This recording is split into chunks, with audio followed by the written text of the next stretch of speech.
جب شیخ کا تصور بیٹھ گیا، ان کے احکامات پر عمل کرنے لگا، تو آہستہ آہستہ دو طریقے ہیں۔ اس کے بعد غوث اعظم کا تصور بٹھا دیا۔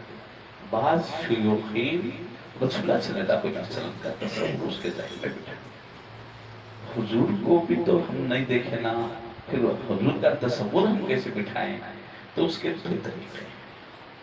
ایک طریقہ تو یہ ہے کہ رسول اللہ صلی اللہ علیہ وسلم کے خد و خال جو احادیث میں بتلائے گئے، آپ کا چہرہ مبارک ایسا تھا، آپ کا سینہ مبارک ایسا تھا، آپ کے بال مبارک ایسے تھے، وہ خد و خال کو ذہن میں رکھتے ہوئے ہم ایک انسان کامل کے سامنے بیٹھے ہوئے ہیں۔ اگر وہ بھی نہیں ہو سکتا، کم سے کم گنبد خضرا کو، جالی مبارک کو ذہن میں رکھو کہ حضور صلی اللہ علیہ وسلم کے سامنے بیٹھے ہوئے ہیں، ہم کو حضور دیکھ رہے ہیں، یہ ذہن میں رکھیں۔ اس کے بعد جب وہ منزل سے ہم آگے بڑھ جاتے ہیں، اب دنیا کی پوری چیزیں ہٹ جاتے ہیں، اب بندے کا تصور اللہ سے قائم کرے۔ اس تصور کے قیام کے لیے تصور شیخ ابتدائی سیڑھی ہے۔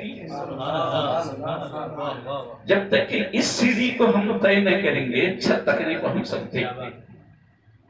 تو یہ جو ہے، ہم لوگ بہت سی چیزیں پڑھ لیتے ہیں لیکن اس کو سمجھیں۔ آپ لوگ کوشش کرو، خاص طور پر میں جو بتلایا نعت میں، جب حضور کے فضائل کو جب جانتے نا، تو دل کی کیفیت الگ کریں گے۔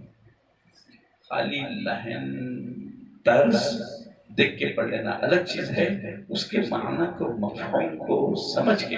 اب جیسے آپ نماز پڑھ رہے ہیں، ایک عام بچہ ہے، سورہ فاتحہ رٹا دیا، قل هو اللہ رٹا دیے، رٹ پڑھ رہا، اس کے نماز پڑھنے کی کیفیت میں اب آپ کو سورہ فاتحہ کا مفہوم، مطلب اس کے معنی، اس کے وسائل، اللہ تعالیٰ اس میں کیا کیا چیزیں بتلا رہا ہے۔ سورہ اخلاص ہے، اس میں اللہ تعالیٰ کے کیسے صفات کا ذکر ہے۔ جب یہ چیز آپ کے ذہن میں آئیں گا، ذہن میں آنے کی وجہ سے آپ جب سورہ فاتحہ پڑھتے رہیں گے، وہ مناظر پورے آپ کے ساتھ۔ قل هو اللہ کا جب ذکر کریں گے تو رسول اللہ صلی اللہ علیہ وسلم کے ساتھ کفار مکہ کیا کیا پوچھے تھے، حضور اس کے جواب میں کیا کرے، تو اللہ تعالیٰ کیسے جواب دیا، یہ چیزیں جب ذہن میں آ جائیں گے، وہ چیزیں سوچتے ہوئے آپ نماز پڑھیں گے تو آپ کی کیفیت دنیا میں وسوسوں میں نہیں رہتی، کیفیت بدل جاتی۔ تو جو چیزیں کر رہے ہیں اس کو سمجھ کے کرنا، تو اس میں بہت زیادہ فائدہ ہے۔ دو ہی رکعت نماز پڑھو لیکن پوری توجہ سے پڑھو، تو وہ 2 رکعت تمہارے 10 رکعتوں پہ بھاری۔ اسی لیے کہا گیا کہ عالم کے 2 رکعت، عابد زاہد جو جاہل ہے اس کے 100 رکعت پہ بھاری ہے۔ اس کی وجہ یہی ہے، ان بغیر سوچے سمجھے کہ ان عبادت کر رہا ہے، اور آپ پوری توجہ کے ساتھ عبادت کر رہے ہیں اللہ کو۔ جیسے کہ حدیث شریف میں ہے، جو تصوف کی اصل ہے، بنیاد ہے، جس کو حدیث احسان کہتے ہیں، عبادت ایسے کرو کہ تم اللہ کی بارگاہ میں ہیں اور تم اللہ کو دیکھ رہے ہو۔ تو یہ اللہ کو دیکھ رہے ہیں، یہ تصور کب ہوگا؟ تو یہ جو منازل ہیں، اس منازل کو طے کرتے ہوئے آپ اس مقام پر پہنچ گئے تو اللہ کو دیکھتے ہیں۔ یہ پہلے منزل ہے، اعلیٰ منزل۔ اگر یہ نہیں ہو سکتا، اور یہ دوسری چیز، یہ آسان ہے، اور یہ تو ہر مسلمان کے لیے سوچنا ہے کہ کم سے کم یہ سمجھو کہ اللہ تم کو دیکھ رہا، تم اس کی بارگاہ میں۔ یہ تو ہم بچپن سے بچوں کو ذہن دیتے ہیں، اللہ ہمارے کمرے، کالے کمرے میں لائٹاں بند کر لے کے بھی رہیں گے، اللہ ہمارے کو دیکھ لے گا۔ اندھیری رات میں کالے پہاڑ کی کالی چٹان پر کالی چمٹی کے رینگنے کو اللہ دیکھتا ہے۔ تو ان جب ہم کو دیکھ رہا تو ہم اس کے سامنے ہیں، تو ہم کو کیسے ہونا چاہیے؟ اب ایک صاحب کے سامنے بیٹھے ہوئے، حضرت شیخ الجامعہ صاحب کے سامنے ہیں، کیسے ادب سے ٹھہرتے ہیں؟ کیوں؟ ایک بڑی ذات کے سامنے ہیں، جب یہ دنیاوی اعتبار سے بڑی ذات کے سامنے ہیں تو ان کا ادب ملحوظ رکھ رہے ہیں، اور جب تمام بڑوں کا بڑا ہے، تمام کبیروں کا کبیر اکبر ہے، اس کے سامنے اب ٹھہرے ہوئے ہیں، تو ہم کو کیسا نہ صرف جسم جو ہے ایک جگہ جمع کرنا ہے بلکہ دل کو بھی وسوسوں سے پاک کر کے رکھنا۔ تو یہ تصور دوسرے درجے کا ہے، ہم اس کو نہیں دیکھ رہے ہیں، وہ ہم کو دیکھ رہے ہیں، اس کے سامنے ہم ٹھہرے ہوئے ہیں۔ یہ تصوف کی بنیاد ہے، یہ ظاہر ہے۔ تو عبادت جب اس انداز سے دو رکعت پڑھیں، بسا اوقات ہوتا ہے نوجوان بچے ہیں مختلف قسم کے وسوسے ہوتے ہیں، اور خاص طور پر جب آپ راستے سے جا کے اللہ اکبر رکعت باندھتے اور راستے کے پورے سینریز جو ہے نا ریمائنڈ ہوتے رہتے ہیں، تو اس کے لیے بزرگوں نے دو طریقے بتلائے وسوسوں سے بچنے کے۔ ایک تو یہ کہ امام اعظم ابو حنیفہ رحمۃ اللہ علیہ سے کچھ لوگوں نے سوال کیا کہ حضرت حدیث میں یہ بھی ہے، یا بھی ہاتھ بننے کا ہے، یا بھی بننے کا ہے، تو آپ اس کو کیوں اختیار کرتے؟ ان طرح سے تو بولے کہ ناف کے نیچے کا جو حصہ ہے وہ نفس کا حصہ ہے، وہ نفس کا حصہ ہے، تو یہ ہاتھ باندھ کے تھوڑا دبا کے پکڑ لیے تو نفس کو اپنے قابو میں لے۔ جب نفس آپ کے قابو میں آ جائے گا نا اس وسوسے نہیں۔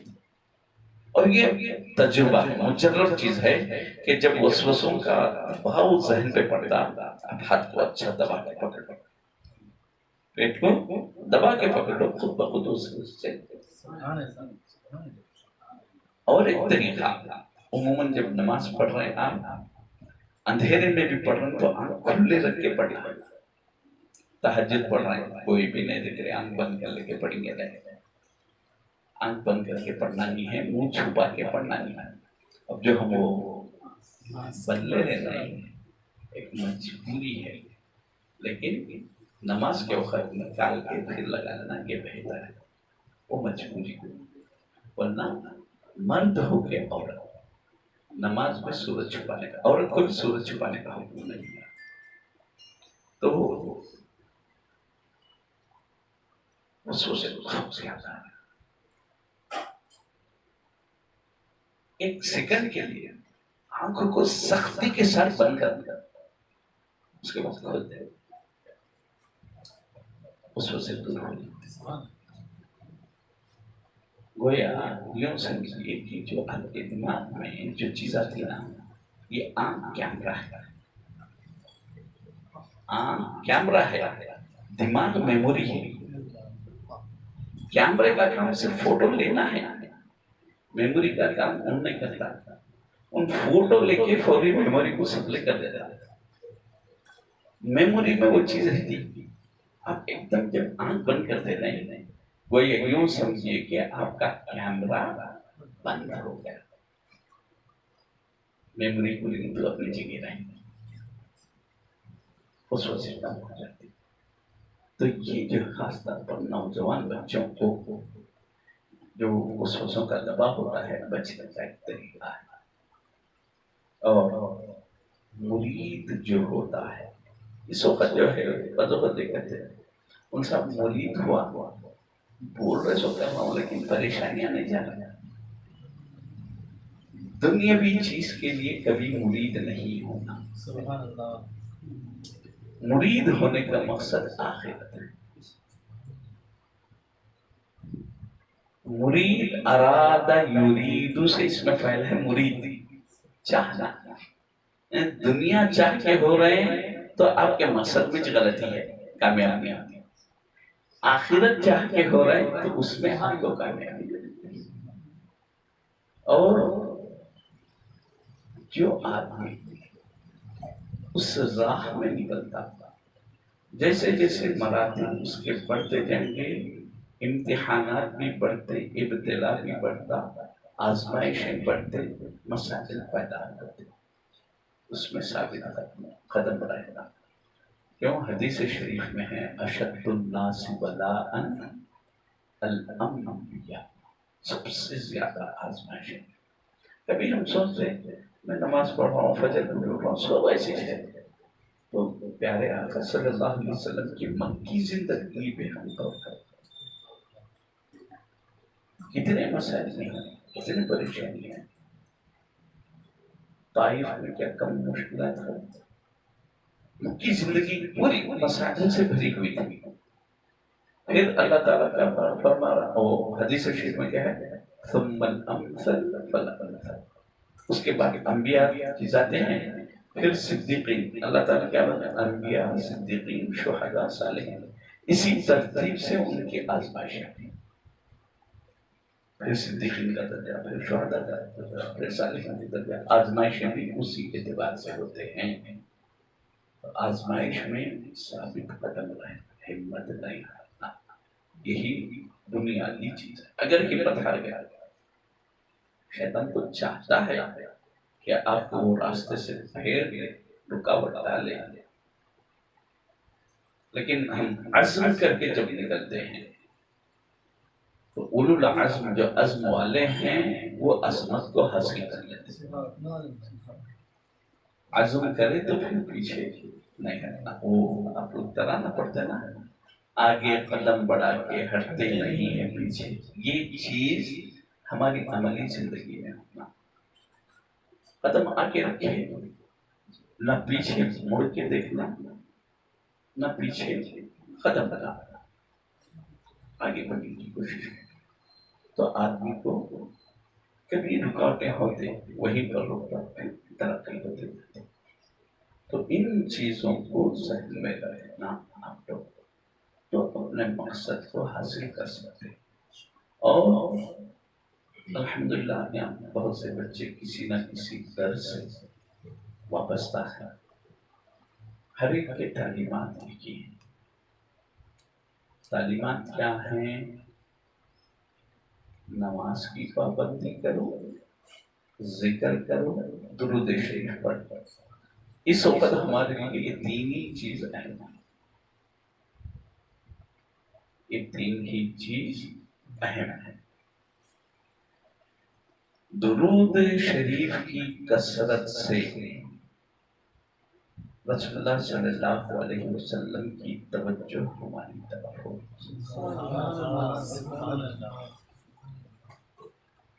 ایک بات یاد رکھیں کہ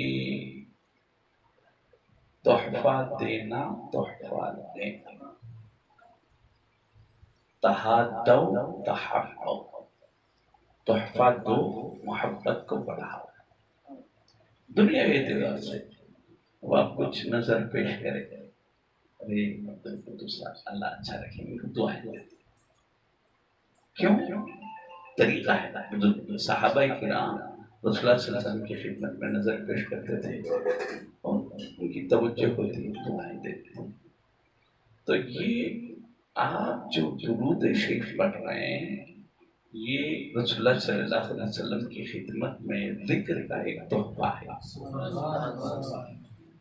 ذکر کا ایک تحفہ ہے.